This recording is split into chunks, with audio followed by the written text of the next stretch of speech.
hindi lang siya basta adornment.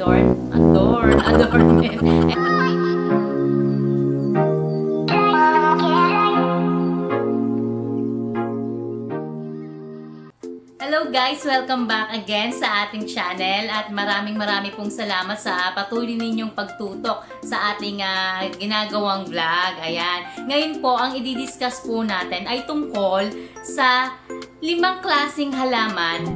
Ano ba tawag? Seriously? Anti-insect plant. Tama ba? Basta mga halamang nakakatulong sa pag-alis ng mga insects, no, parang repellent, no, sa ating paligid. Ano ba yung 5 halaman na yun na makakatulong sa atin para hindi lang siya basta adornment. Anyway, hindi lang basta siya ay halaman na maganda sa ating paningin, kundi ang nabe-benefit natin sa kanya ay nakakatanggal siya ng mga mosquito, ng mga ipi sa ating paligid. Okay? Alamin po natin. Welcome back viewers! Ang ating pag-uusapan ngayon ay 5 insect repellent plants. Ang lamok ay isang insekto na kahit maliit ay malaki ang impact nito sa ating buhay. Matangi sa nakakainis to kapag dumapo sa ating balat, ang sakit pa nitong mga gat.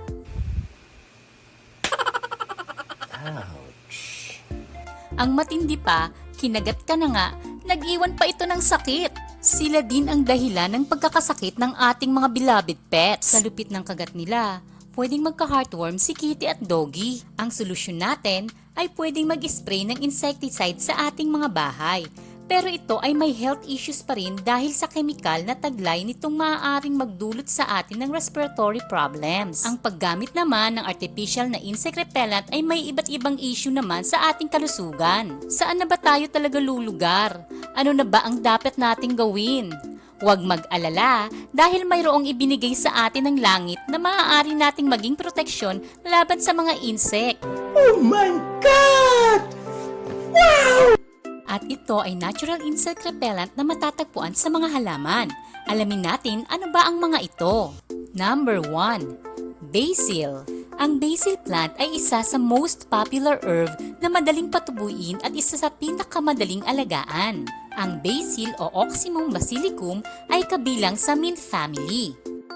Pag sinabing basil, ang unang pumapasok sa isip natin ay Italian cooking.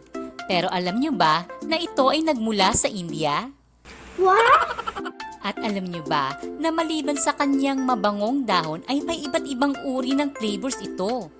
Mula sa slightly lemon and mint na sweet basil hanggang sa cinnamon at licorice.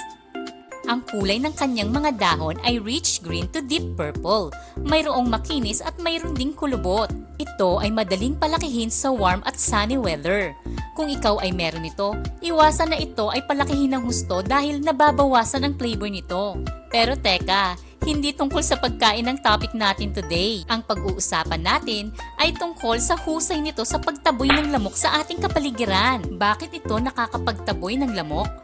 Ayon sa pag-aaral noong 2009, may mga natagpo ang compound sa basil na kung saan ito ay highly toxic sa mga lamok at itlog nito. At noong 2011, may pag-aaral na ang basil leaves ay nagbibigay ng 79% efficiency sa pagpigil ng pagrami ng lamok sa ating paligid. Ayon din sa pag-aaral at eksperimento sa isang laboratorio, kapag ang basil leaves ay ginamit nating bilang topical use gaya ng basil oils or lotion na may basil, ay 100% nalalayo ang lamok sa atin. Dahil nga ang basil ay naglalabas ng aroma na kung saan toxic ang lamok at itlog nito. Ngunit kaalinsunod nito, sinasabi sa pag-aaral na dapat ilimita sa 0.7% lamang ang dapat isang cup sa oils nito. Dahil meron itong taglay na carcinogen na ang tawag ay methyl eugenol na kapag nasobrahan sa binanggit na porsyento ay makakasama naman sa ating kalusugan. Oh, hell no! Magagamit natin ang basil oil bilang proteksyon laban sa lamok. Mag-iwan lamang ng mga basil leaves sa ating bintana o terrace. Maliban sa pagtaboy ng lamok, ang halamang ito ay excellent perfume kaya siya ay tinaguriang Queen of Aromatic Herbs. Kung gusto mong mag-alaga nito, make sure na ito ay mapapaarawan mo ng 6 hanggang 8 oras. Number 2. Marigold. Ang kauna-unahang gumamit ng marigold ay mga Aztec people. Iniuugnay nila ang marigold sa mga magical, religious at mga medicinal property nito. Unang ginamit ang marigold bilang gamot sa hika, tinamaan ng kidlat o proteksyon doon sa gustong tumawid sa ilog ng ligtas. Ito ay ayon sa De la Cruz Badiano Aztec Herbal 1552. Kanilang pinaniniwalaan na may magical content ang marigold. Ang halamang ito ay kilala rin bilang calendula na kadalasan ay ginagamit sa pagluluto. Ang dahon at bulaklak nito ay edible o nakakain at iniluluto sa iba't ibang panig ng mundo. Ito rin yung tinawag na poor man's saffron mula sa ancient Egypt hanggang sa Renaissance England. Sa kabila nito, alam niyo ba na ito ay mahusay na insect repellent? Talaga ba? Dahil ito ay nagtataglay ng compound na ang tawag ay pyrethrum na naglalabas ng mabahong amoy na siya namang inaayawan ng mga insekto at lamok. Ito ay mayroon ding compound na ang tawag ay thiopeins na kasama ng mga natural chemicals. At ang resulta nito ay hindi makalapit ang mga lamok at iba pang mga insekto. Ito rin ang parehong chemical na matatagpuan kapag iyong dinikdik ang marigold at ginawang essential oil. Hindi man ito 100% na nagtataboy ng lamok sa loob ng ating tahanan, ngunit maiiwasan ka naman na madapuan ng lamok. At ito ay tested at proven na mahusay na pamalit sa mga chemical mosquito spray na ating ginagamit. Ang marigolds ay isa sa best holistic option sa pag-address ng mga mosquito problems dahil ito ay maituturing na natural mosquito repellent. Number 3. Oregano. Pamilyar ba kayo sa halamang ito? Ito yung pinapainom sa atin ni nanay at ni lola tuwing tayo sinisipon at inuubo. Alam nyo ba na hindi lang ito ang gamit ng oregano? Mahusay ding itong insect repellent.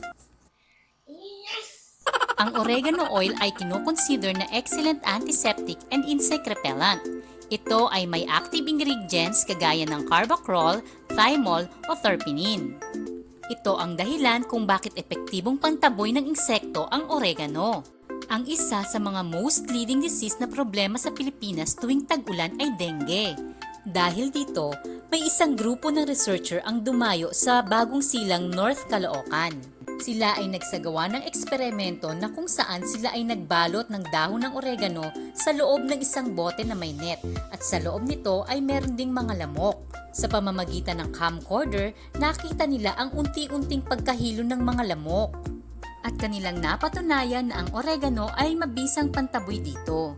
Hindi lang lamok ang kayang itaboy nito, maging ang houseflies at moths ay kayang-kaya niya rin. Number 4. Mint. Ang mint plant ay kilala dahil sa kanyang minty aroma o maanghang na amoy, na ito ay dahilan kung bakit lumalayo ang insekto rito. Ito ay nagsisilbing natural insect repellent. Ito ay hindi lamang nagtataboy ng lamok, kundi itinataboy din ito ang iba pang mga insekto tulad ng langgam, langaw, gabo-gabo at pulgas. Mayroong variety ang mint na tinatawag na peppermint at spearmint. Ang mga ito ay mayroon ding insect repellent properties. Kung ikaw ay nagsusearch ng bug na ayaw sa mint, tandaan na hindi lahat ng uri ng mint ay pare-parehong epekto sa insekto.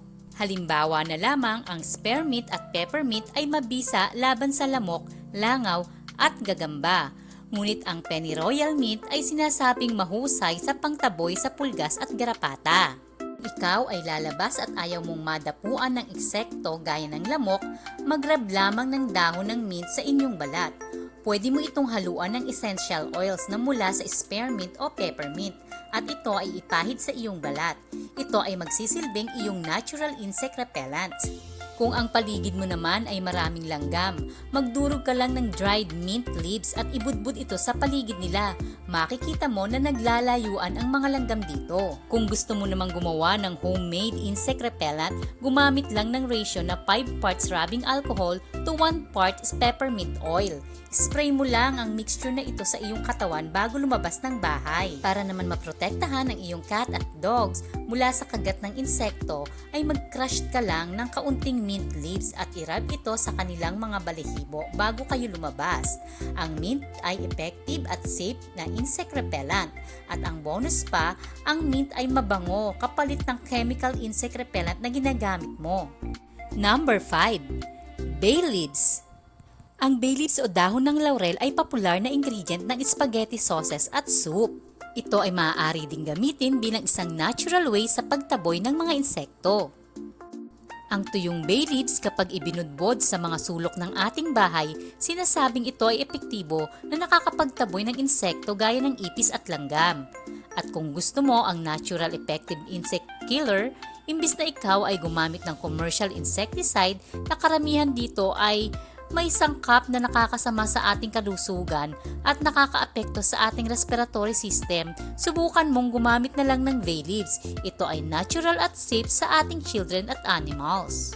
Hindi maliwanag kung bakit ang bay leaves ay nakapagtataboy ng mga insects, ngunit sinasabi na marahil sa kanyang amoy ay inaayawan ng mga insekto ito. Marami pang mga herb ang ayaw ng insekto. Ang amoy nito ay pare-pareho gaya ng bay leaves. Paano ba ito gamitin? Madalas na dried bay leaves ang nakikita natin sa mga groceries. Bihira tayong makakita ng fresh na bay leaves. Pero fresh man ito o dried, maaari itong gamitin sa pamamagitan ng paglalagay nito sa mga area ng bahay natin. Mga area na kung saan madalas nating nakikita ang ipis, langga o gamo-gamo. Pwedeng sa ilalim ng ating cabinet o sa paligid ng trash can o sa gilid ng countertop o sa crack ng semento na kung saan doon mo nakikita na lumalabas ang mga insekto. Ang amoy nito ay nagtatagal ng 1 linggo lamang, kaya maaari mo itong palitan para maging epektibo o mapanatili ang effectiveness nito. Ang pagiging epektibo nito ay tested sa bugs kasama na ang gagamba at gamo-gamo at iba pang mga insekto. Malaki ang benefit ng paggamit ng natural insect repellent. Una, naaalagaan nito ang halaman sa ating paligid. Pangalawa, napoprotektahan niya ang mga pets at mga kids natin mula sa toxic at harmful chemicals na dulot ng mga insecticides. At pangatlo, napoprotektahan nito ang mga beneficial insect na kailangan ng ating mga halaman. Sa totoo lang, marami pang mga halaman ang maiko-consider na insect repellent. Ang 5 halamang napili ko para sa topic na ito ay mga halamang mabilis lamang matagpuan sa mga garden stores. So ayan mga kahalaman ko, nakita po natin yung mga iba't ibang uri ng halaman na pwedeng makatulong sa atin along the way. Sana po ay nag-enjoy po kayo at natuto sa ating isinagawang pag-aaral ngayong araw. Pag-aaral ba to? Anyway, maraming pong salamat sa inyo sa patuloy ninyong pagsubaybay. Hanggang sa ulitin, God bless us all.